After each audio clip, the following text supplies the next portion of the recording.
পরিবেশটা খুব সুন্দর তাই না? চারদিকে কোনো পড়ালেখার চাপ নাই, মা পড়তে বলতেছে না, বাপ এসে থাপড়াইতেছে না, সব মিলায় খুব সুন্দর দিনকাল যাইতেছে তাই না? ছুটি কাটাইতেছো। তাপ বেটা, কিসের ছুটি এখন? তোর এইচএসসি পরীক্ষা শেষ হয়েছে, এইচএসসি পরীক্ষা যেটার ইম্প্যাক্ট লাইফের মধ্যে খুবই সামান্য, ঠিক আছে? পরীক্ষার আগ পর্যন্ত বলা হয় এইচএসসি তে খারাপ করলে জীবন শেষ এই সেই, বাট অমন না, এইচএসসি পরীক্ষার গুরুত্ব লাইফে খুব সামান্যই। যেইটার আসলে গুরুত্ব আছে তোমার লাইফে, হ্যাঁ, সারা লাইফ ধরে তোমার যেটার একটা মানে তোমার একটা পরিচয় সেট করতেও যেটা একটা ইম্প্যাক্ট রাখবে, তোমার অ্যাডমিশন, সেইটা তোমার সামনে তুমি এইচএসসি যেটা হলো জাস্ট ছোট্ট একটা পুকুর পাড়ি দিছো, সামনে তোমার মহাসমুদ্র অপেক্ষা করতেছে, তাও কেমন উত্তাল, ঠিক আছে? এইটা তোমার বুঝতে হবে। এই যে এখন যে সময়টা চলতেছে তোমাদের, ঠিক আছে, এইচএসসির পর এই সময়টা, এটা কিন্তু তোমার ছুটি চলতেছে না। হ্যাঁ, এটা ছুটি না, এটা কি তাইলে? এটা হচ্ছে তোমার ঝড়ের আগে যে একটা চুপচাপ একদম চারদিকে কোনো আওয়াজ নাই, যে একটা নিস্তব্ধতা আছে, ওইটা চলতেছে। মানে কি এখন নিস্তব্ধতা, বাট সামনে কি অপেক্ষা করতেছে? ঝড়, ঠিক আছে? তো এই সময়টাই তোমার ডিসাইড করে যে এইটা তোমার জন্য টার্নিং পয়েন্ট হবে, নাকি তুমি এই সময়টার মধ্যে একদম খাদে পড়বা, পাহাড়ে উঠবা না খাদে পড়বা, ঠিক আছে? এই এই জিনিসটাই সেট করে কিন্তু এই অ্যাডমিশন ফেজটা, ঠিক আছে?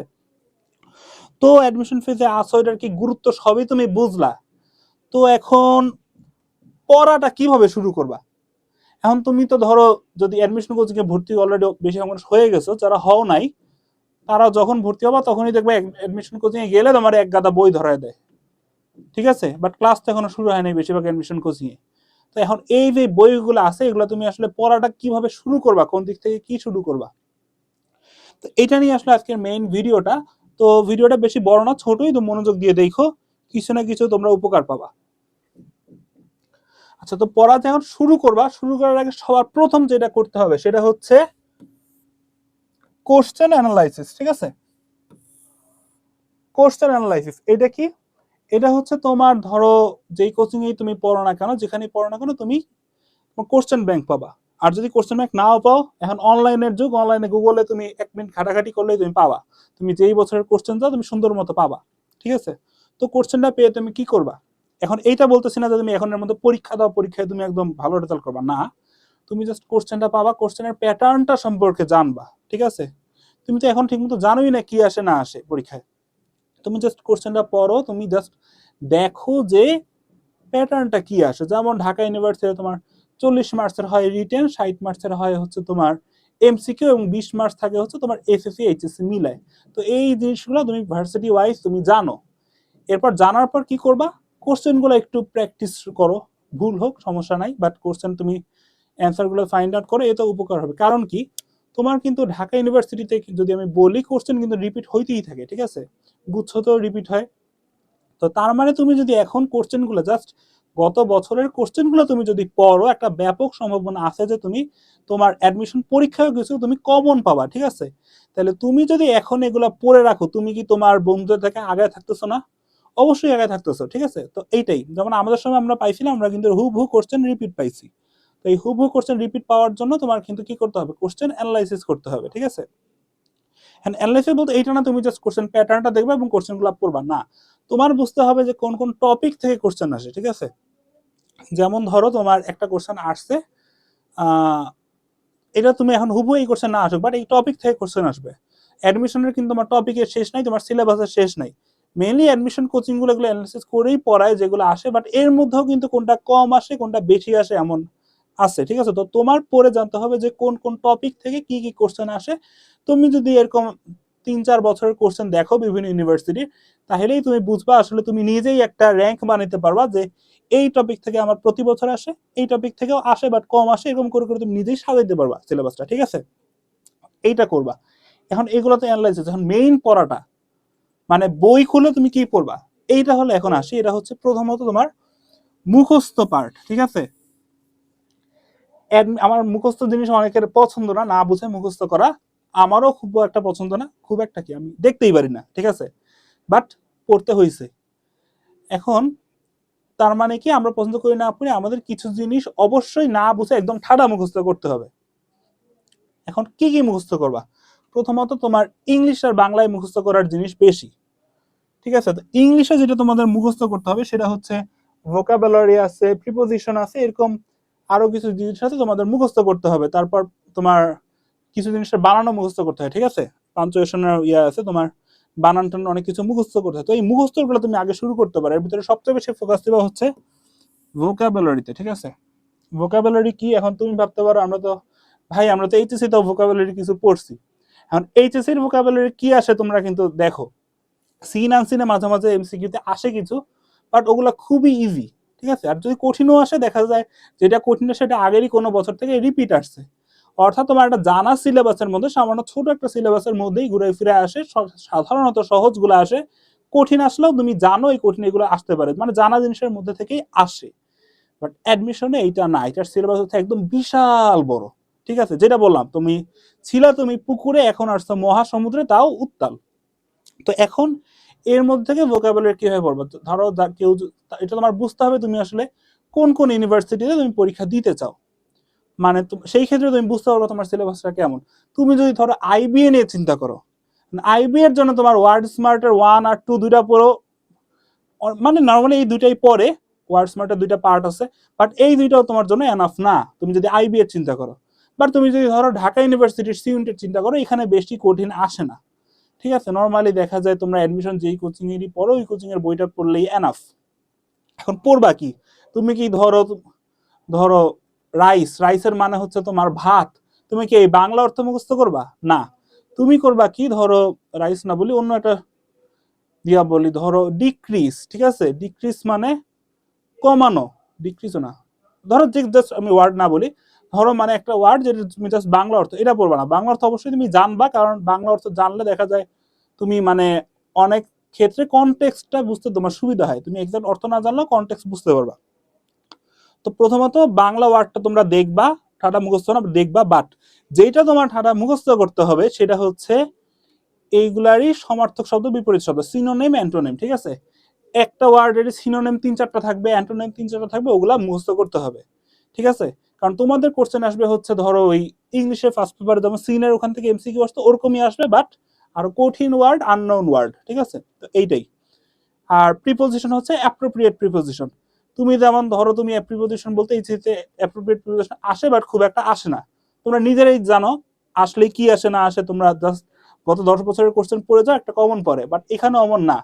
রুলগুলো অবশ্যই তোমাদের শিখতে হবে, যেমন ধরো আমরা জানি কি, এই ধরো একটা টেবিলের উপরে যদি একটা কিছু থাকে এটা হয় হচ্ছে অন, মানে একদম লেগে লেগে থাকা অবস্থায় উপরে, আর যদি বেশি উপরে থাকে হয় হচ্ছে ওভার, ঠিক আছে? এই জানি এই রুলগুলো আমাদের শিখতে হবে, ঠিক আছে? বাট মেইন যেটা আমাদের শিখতে হবে অ্যাডমিশনে বেশি আসে সেটা হচ্ছে অ্যাপ্রোপ্রিয়েট প্রিপোজিশন, যেটার ক্ষেত্রে কোনো রুল খাটে না, আমার যেটাই মনে হোক, বাট আমার লিখতে হবে কোনটা বইয়ে যেটা আছে সেটাই, ঠিক আছে? তো মুখস্থ করতে হবে। এখন এইগুলা মুখস্থটা তোমার এখন কেন করতে হবে, মানে তুমি তো মুখস্থ পরেও করতে পারো। এখন তুমি যখন অ্যাডমিশন কোচিং এ যাবা, তুমি দেখবা প্রতিদিন তোমার পড়া দিতেছে কতগুলো, তোমার ধরো আমি যদি, তোমরা তো সবাই কমার্সের বেশিরভাগ, তো তোমরা যদি কমার্সের কথা চিন্তা করো, ম্যানেজমেন্টে একটা চ্যাপ্টার তোমরা 2-3 দিনে পড়তা, ঠিক আছে? মিনিমাম 2-3টা ক্লাস হইতো একটা চ্যাপ্টারের উপর। বাট এখন অ্যাডমিশন কোচিং এ একদিনে 2-3টা চ্যাপ্টার শেষ করবে। ইয়েস, একদিনে 2-3টা চ্যাপ্টার। তো তুমি বুঝতেই পারতেছো তোমার পড়ার যে একটা প্রেশার, অ্যাডমিশন কোচিং এ ক্লাস শুরু হলে সেটা কি লেভেলের হবে, কি ভয়ঙ্কর লেভেলে হবে। তো এখন তুমি যদি এই পড়া, ওই সময়ের কথা চিন্তা করো, তুমি ওই পড়াগুলা পড়বা নাকি নতুন বাংলা এই শব্দের অর্থ এটা, এটার সমর্থ শব্দ এটা, এমন মুখস্থ করবা? কোনটা করবা? তখন তোমার মুখস্থ করার মানে তোমার মেন্টাল অবস্থা ওরকম থাকবে না যে তুমি তখন নতুন এত এত জিনিস মুখস্থ করবা। তাহলে কি করতে হবে, তাহলে এই ওয়ার্ডগুলো তুমি আগে মুখস্থ করে রাখো। এখন যদি তুমি মুখস্থ করে রাখতে পারো একটা ভালো অ্যামাউন্টের মানে ওয়ার্ড, তাহলে তোমার পরে এই চ্যাপ্টার থাকতেছে না, তুমি জাস্ট যেসব জিনিস বুঝতে হয় ওগুলা পড়বা, আর হচ্ছে এগুলো মাঝে মাঝে রিভিশন দিবা, এইটাই। এটা হচ্ছে তোমার ইংলিশের ক্ষেত্রে। আর বাংলার ক্ষেত্রে মুখস্থ করার কি কি আছে, সমার্থক শব্দ, বিপরীত শব্দ, তারপর হচ্ছে বানান। বানান কিন্তু অ্যাডমিশন লাইফে খুবই প্যারা দেয়, বানান তোমার জাস্ট এমসিকিউতে তো আসবেই, সাথে রিটেনও আসবে, ঠিক আছে? তো এই বানান জিনিসটা খুবই প্যারা দেয়, এটা এখনই লিখে লিখে প্র্যাকটিস করতে থাকো, কারণ এটা জন্য তোমার অ্যাডমিশন কোচিং থেকে বোঝানোর কিছু নেই, ঠিক আছে? তুমি যে স্যারদের উপর স্যারদের দিকে তাকিয়ে থাকবো এমন কিছু না, তুমি নিজে পড়তে পারো, নিজে না পড়লে নিজে মারা খাবা, শেষ। তারপর হচ্ছে এক কথায় প্রকাশ, এইগুলো পড়তে পারো। এরপর অ্যাকাউন্টিং এ যদি তুমি চিন্তা করো, অ্যাকাউন্টিং নর্মালি মুখস্থ করার তেমন কিছু নেই, জানো এটা ম্যাথমেটিক্যাল সাবজেক্ট, তাও তুমি যদি পড়তে চাও কিছু, ঠিক আছে, এক জিনিস পড়তে পড়তে বিরক্ত, সেই ক্ষেত্রে তুমি অনুপাতগুলো একটু দেখে রাখতে পারো, কারণ অনেক অনুপাত আছে অ্যাডমিশনে।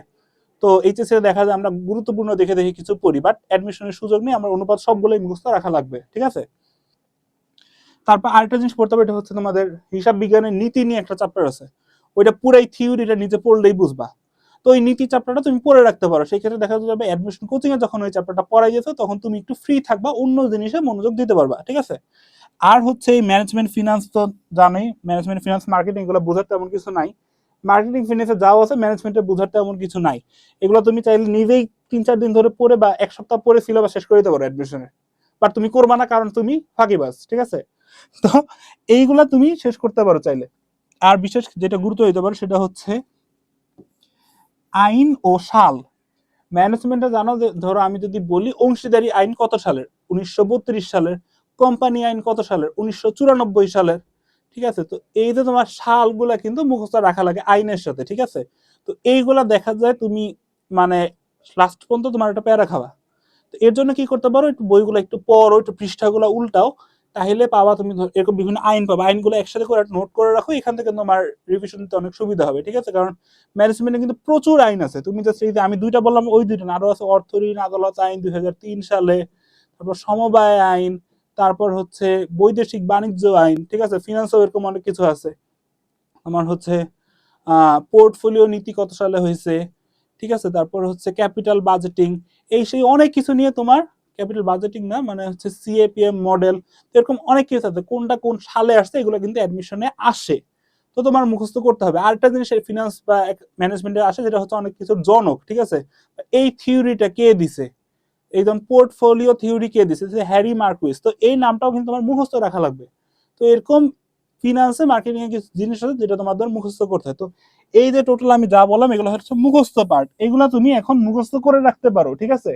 করে রাখলে তুমি তোমার অন্য যে বন্ধু থাকবে তাদের থেকে অনেক অনেক বেশি আগায় থাকবা, যেটা তোমার অ্যাডমিশনে চান্স পাইতে মানে পাওয়ার যে একটা সম্ভাবনা সেটাকে আরো বাড়ায় দিবে, ঠিক আছে।